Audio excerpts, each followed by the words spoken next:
Tonight's collection will be split in half between the Westchester Holocaust and Human Rights Education Center, whose mission is to promote Holocaust education with the goal of preventing future genocide, and as well as the National Association for the Advancement of Colored People, whose mission is to ensure the political, educational, social, and economic equality of rights of all persons and to eliminate race-based discrimination.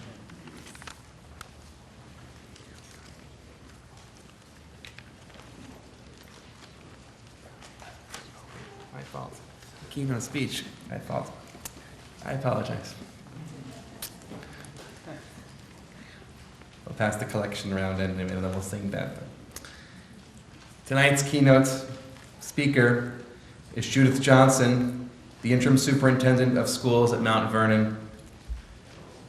She titled tonight, Atrocity and How We React to It.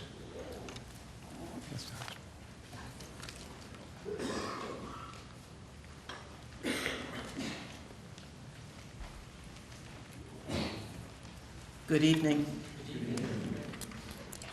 I've been given a very humbling task, that of mixing the glue that binds the continuing history of bigotry and hatred across the planet, and to do that by defining a context for healing. So in the next few minutes, I'm going to ask you to travel with me over much of my lifetime. The life stories of the Holocaust survivors remind us of the constant need to be vigilant and to be prepared to confront hatred and bigotry whenever and wherever it surfaces. Crimes against humanity continue to be executed each day in some corner of our planet. So the theme of my brief remarks intends to encourage us to view hateful attitudes, atrocities, and behaviors through the lens of history, so we can gain a greater understanding of the impact of centuries of oppression in all its iterations. And we understand we need to recognize we can never abandon the need to be outraged. So let's start at my beginning. It is the fall of 1955. Back from a summer of riding the colored-only section of the Chesapeake Bay Ferry, I enter high school and meet my English teacher, Mrs. Gold. Follow me as Mrs. Gold takes us on our first field trip. She boarded us on a yellow school bus for a trip to a place called Broadway to see a play that interpreted a book that we were reading. I may have lived in Brooklyn, but Broadway was as far away as California. The book was a diary of Anne Frank. At first, as a 12-year-old student beginning to experience womanhood, I focused on Anne's daily life.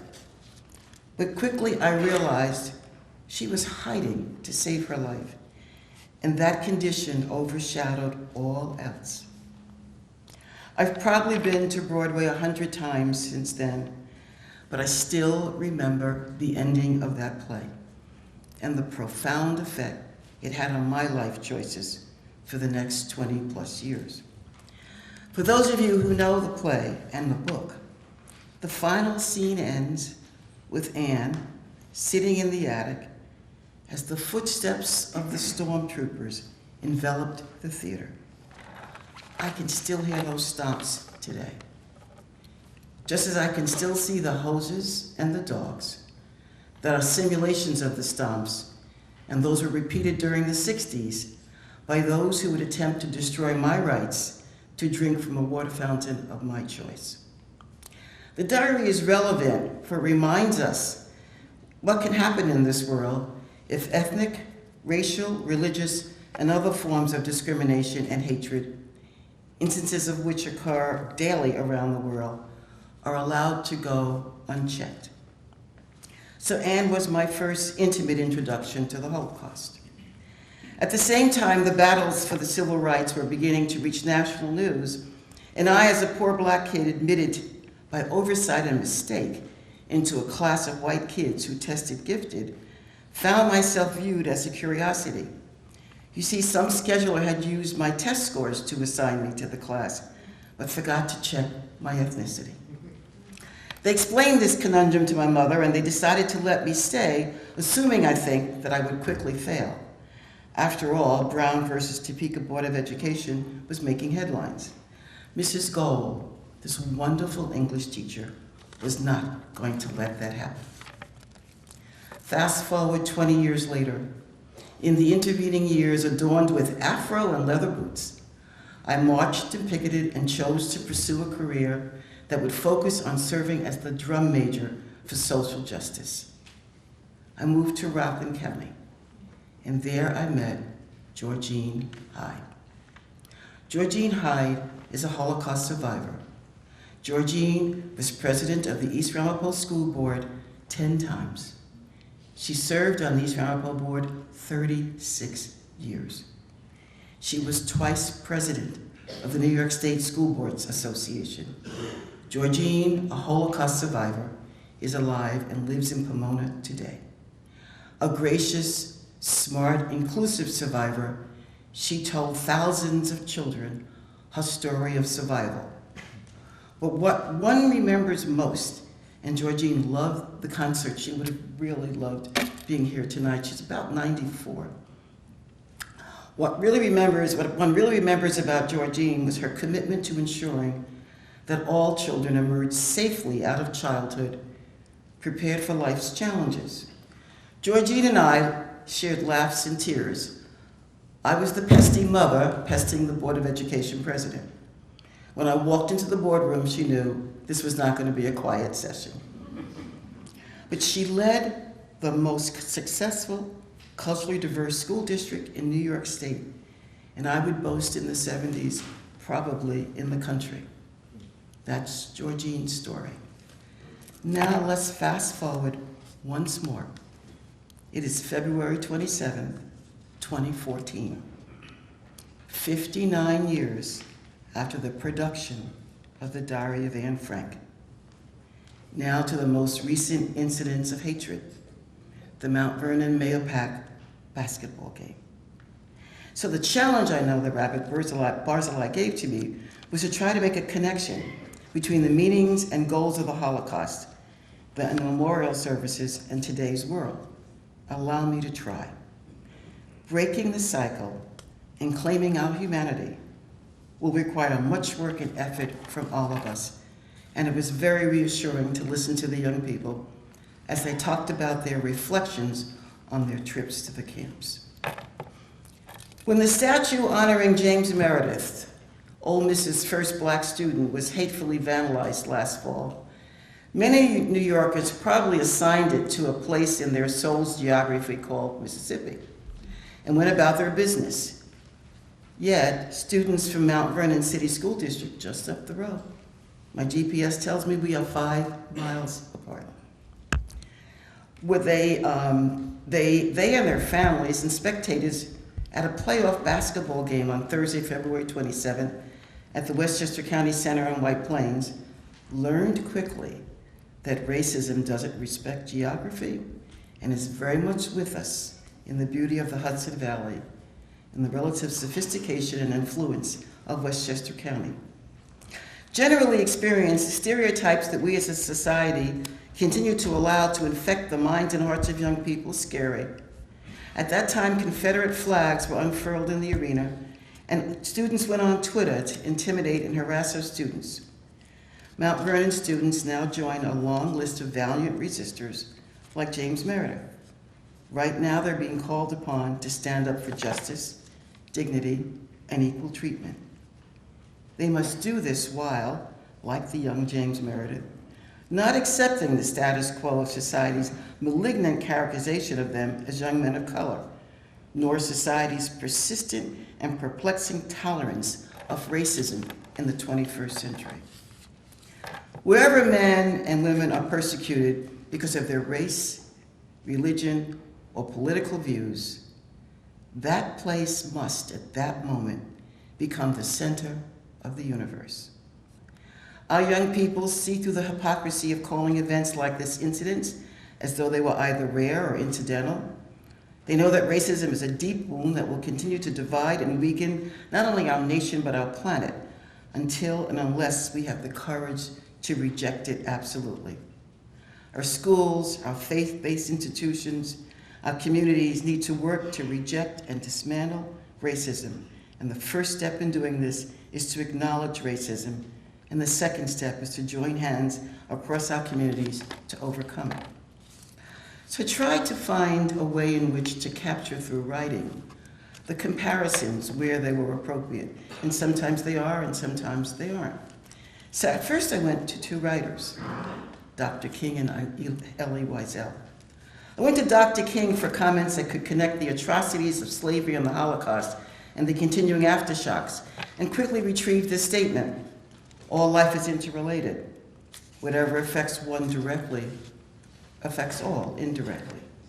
And then I went to Mr. Wiesel, who said, I swore never to be silent whenever and wherever human beings endure suffering and humiliation. We must always take sides. Neutrality helps the oppressor, never the victim. Silence encourages the tormentor, never the tormented. And then I looked to the poetry. Are there parallels in our poetry? The poet, Isaac Bashevis Singer, continues to search for eternal truths and for the essence of being in his poetry. In his own fashion, he tries to solve the riddle of time and change. He tries to find an answer to suffering. He tries to reveal love in the very abyss of cruelty and injustice. And so I offer you two poems that capture his thinking.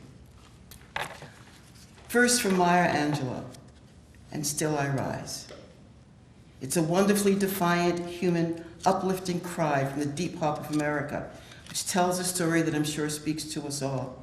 I'm only going to give you excerpts from the poem. You may write me down in history with your bitter, twisted lies. You may trod me in the very dirt. You may shoot me with your words. You may cut me with your eyes. You may kill me with your hatefulness, but still, like air, I rise. Out of the huts of history's shame, I rise. Up from a past that's rooted in pain, I rise. This idea, coupled with the soulful rhythm, creates an atmosphere of unstoppable defiance. And then I went to the Holocaust Memorial Day Trust to find a comparable poem. And I found a poem by Gwyneth Lewis, The Fight for Justice. The fight for justice starts and ends with me. Truth is the sound of what I may say. I can only be well when others are free. And right has a price that I'm prepared to pay. I refuse to be afraid of force or hatred. I will pull their lies like weeds and plant gardens of more generous seeds.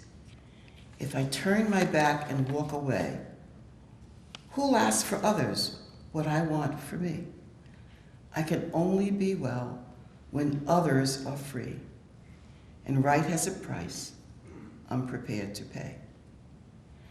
We face in this country the task of rebuilding a sense of community, one defined by hope, civility, caring, and safety for all those who choose to call America home. All those who choose to call America home. Their spirits, fragile and in formation as Americans, need to embrace hope and a sense of security.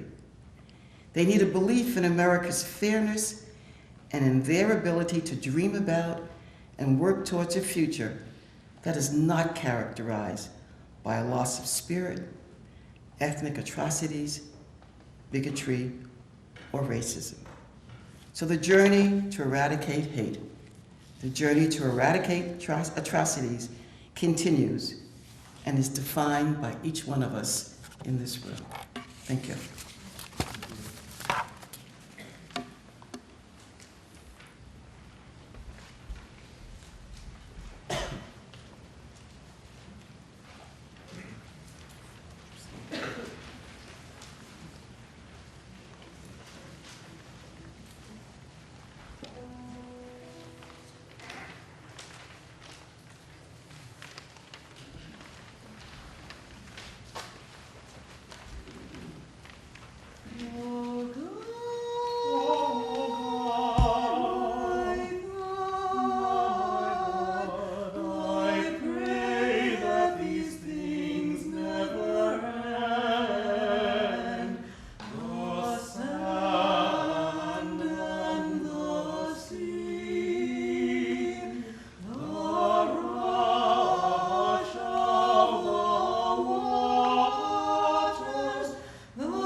please rise for the memorial prayer.